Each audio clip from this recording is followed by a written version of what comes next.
Jordan, in the last few years, San Diego State's had very close games with Fresno State, and obviously Justin Hudson is the coach there. Is there any particular reason why these games are so close, and do you think his familiarity with the program is part of that?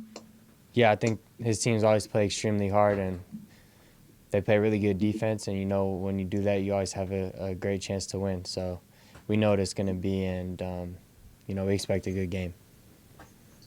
And in terms of, I believe he was on the staff when you were being recruited. What's that like to face a guy who recruited you? It happens often, in college basketball world where a lot of people change jobs and, go different places. It's not too uncommon to see that happen. You just got to focus on the game, and really that's it. And last thing, just talk about being Player of the Week. What does that mean to you, if anything? Yeah, it's nice. But we just focus on winning. More important with the win streak that we have going on and trying to finish the season strong. Put ourselves in a great a great position right now. We just have to keep capitalizing on that. Hey, Jordan, good to see you. I think it was an accident last time for the St. Catherine game, but I'll ask you again. Any chance we can see the hair like that in the game? No chance. Can you describe the difference in this team kind of developing its offensive identity compared to last year? I mean, both teams kind of had a different collection, some new faces coming in that were expected to make an impact, some veteran holdovers. Last year it seemed to come pretty smoothly. This year there were some highs and lows. How would you describe just kind of the difference in the process from last year to this year, where now it seems like you guys are kind of in a groove? Yeah, I think last year just, is a different story. We had a lot of guys that came in scoring a lot of points at their previous schools, and we just kind of had to fit the pieces together as best we could. And I think this year, we have such an unselfish group of guys. We have to, just as a collective group, be more aggressive and have more of an aggressive mindset. So I think it's just a different type of team that we have, and we always like to hit our stride late. I think that's what we're doing this year. So I think it's looking good for us. It is easy to say, well, they've beat up on teams that, if you look at the standings, aren't exactly in the top half. What is sustainable about what you guys have developed in the last 6 games that you feel like will carry over regardless of who you're playing? I think it's our aggressive mindset, the ability to be in attack mode all game on offense and defense, no matter the score. It's definitely something we can carry over. I think that we were aggressive against the zone in the first couple of games, and then teams started playing man, and we continued to be aggressive. And it's just the aggressive mindset, really. The coaches have been telling us the whole time that's our identity, being aggressive no matter what score, in transition, in the half court. We just have to keep doing that. Hey, Jordan, you guys have had a little bit of a break and a few more days here. How does that help, or just the mentality of the team with a little bit of a break this late in the year? It's nice to have a break. We kept practicing. We always work hard in practice, and it gave the coaches time to, fix some of the stuff that we were maybe lacking in those games. A lot of times when we get a big break, we're able to make some adjustments, and I think the coaches have done a good job doing that.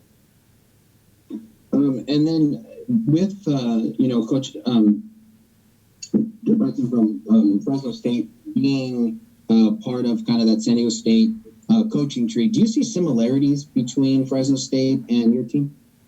Yeah, I think the emphasis on defense, the players that they recruit, long, athletic, guys that they can kind of mold into, guys that play really hard and play defense. And when you're long and athletic and you get guys to play hard, it's extremely hard to score on teams like that. So I think that's what we've tried to do, and I think that's what they do as well. Jordan, this is a little bit different question. With the NCAA granting an extra year of eligibility to Division I football players, that rule, I think, is going to spin off into basketball. Have you given any thought at all about an extra year of eligibility? Not really too much. I'm trying to make sure that I take each game this year and play like it's my last. Like I've said before, last year our season got canceled. We had no idea, so never know when that can happen again. Even though we hope it won't, but take every game by itself. Games can get canceled. You never know when it could be your last game, so I really don't want to think about that till the end of the year. It seems like when Matt Mitchell has missed games or been out of the lineup for various reasons, you've really elevated your game at the time. Is that something that you did consciously, or did it just sort of happen by coincidence? Well, I'm not really too sure, but when you have your leading scorer, a guy like Matt, out, everyone as a group just has to be more aggressive, be themselves, but be more aggressive, and each of us has to try and fill that gap. And I think the ball has just found me in those games, and I've been lucky enough to make a couple of shots. I don't think luck has a lot to do with it, because I know you put in a lot of work in the offseason to improve your game and your consistency as well. Being the leading three-point shooter in the Mountain West, was that one of your goals, is to be the best three-point shooter maybe that you can be, or in the conference or in the country? Yeah, definitely. I think that just comes with all the time that I put in. Being able to shoot those threes this year that I may have not been able to get. Some of the plays that we're running allow me to get those threes off. So I'm just thankful for the coaching staff, and really just see the hard work pay off. And then one final question about ranked back in the top 25 again. I know that there's times you don't pay too close of attention to it, and I wouldn't blame you if you didn't, but the fact that you're back there now, does it mean anything to you and the guys this late in the season? It's nice to see your name up there. It's always nice. But we know we just have to keep winning. A couple weeks ago when we had lost twice in a row, we weren't anywhere near. And so now we know we got here by winning games. We just got to keep doing that and take that into the conference tournament and wherever we go after that. It's when March comes, you have to win to keep your season alive anyway. So we want to keep winning. Matt, obviously you're back in the top 25. It's been 2 months since you were in there. What does that mean to you, if anything? I think it's a solution to our hard work and hard effort and getting back on our horse and getting back on rhythm. But to me, honestly, I've always said numbers don't really mean anything. It all comes down to the end of the season, and all the work you put in, and all the hard sweat, tears you put in over the course of the season. I think that's what comes to matter then, and not such as a number, because anything can happen in a basketball game. Anybody can go on a run. In terms of Fresno State, they've always played you tough since you've been at San Diego State, and obviously Justin Hudson's the coach there. What is it about them that makes these games so close? I think Justin Hudson is a really great coach. Him being here at San Diego State for the tenure he was, and being able to take some of the things he did and implement them there at Fresno State. They play a lot like us on the defensive end, and really try not to allow teams to score a lot of points. So it'll be tough going in there because he knows us and we know him. Hi, Matt. I asked Jordan when it seems like when you're out of the lineup, when you were hurt or just not even on the floor, he really elevates his game and kind of picks up for any slack that you may leave by not being out there. Have you noticed that yourself? I have noticed that. I've noticed it from a couple of other guys as well. Just that drive to step up their game and to step up to the moment. And so in Jordan especially, him winning Mountain West Player and now 2 weeks, I think Jordan is really evolved over the time he's been here at San Diego State, and he's really put in the work, and that work is obviously showing off right now. And so I think Jordan is in his rhythm and catching stride at the end of the season, and it'll be now up to me to catch up and get my rhythm along as well. Yeah, you bring up a good point. I think they've fed the ball to you a lot in crucial situations, but the fact that he's done what he's done as well, how valuable is it to have 2 and maybe 3 or 4 guys that can make clutch shots when you need them?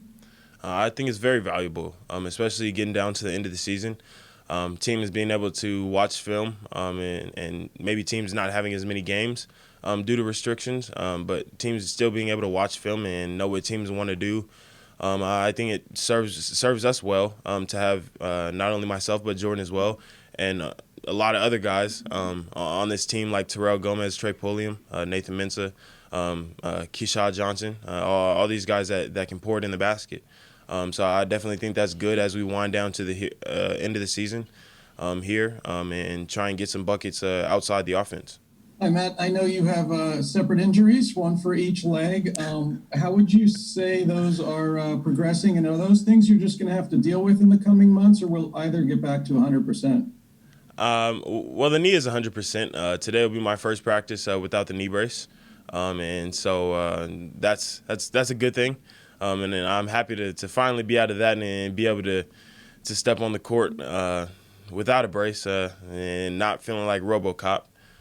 So that's all positives there. But as far as the ankle, it's something I'm just kind of mustered through right now. It's still maybe a little bit lingering, but it is what it is. Over the course of the season, guys get banged up, things happen. So right now it's no excuses. My foot is on the gas pedal. Now, you started your freshman year, Lamont Butler, a different position and not a starter for the full season. But how would you compare Lamont to yourself when you were a freshman, and what's your advice to him to advance? I think Lamont shared a lot of similarities that I did my freshman year and want to be aggressive, wanting to help the team, and in a lot of ways, having the ability to help our team in huge ways and finding ways down the end of the stretch, at the end of the game to help us win the game. And sometimes he makes that freshman mistake, and as did I my freshman year as I was starting the games. So it's just something that comes with the territory, and he'll grind it out and find his rhythm. Hey, Matt, what areas of improvement would you like to see your team make as you guys are trying to play your best ball going into the tournaments? I think the areas of improvement that me personally, I think as a whole we would like to see is buckling down on offense, making sure everything is tight on the offensive end, all the sets that we've ran consistently, tightening up on everything, and on the defensive end, really locking in on our defensive capabilities, on our defensive rules, and really locking into what we do on the defensive end, getting stops, getting out and trying to get easy points as we wind down to the end of the season, and trying to figure teams out. And then Fresno State, 7 of their 9 wins have come at home, and that's been a difficult place to play historically for the Aztecs. What is it about traveling to Fresno and playing them there? I can't quite say I can answer that question entirely correctly. I don't know what it may be going up there, but I know this year that there's no fans there in Fresno. And so in some sense, it will be a neutral site game, and we'll be able to go at it.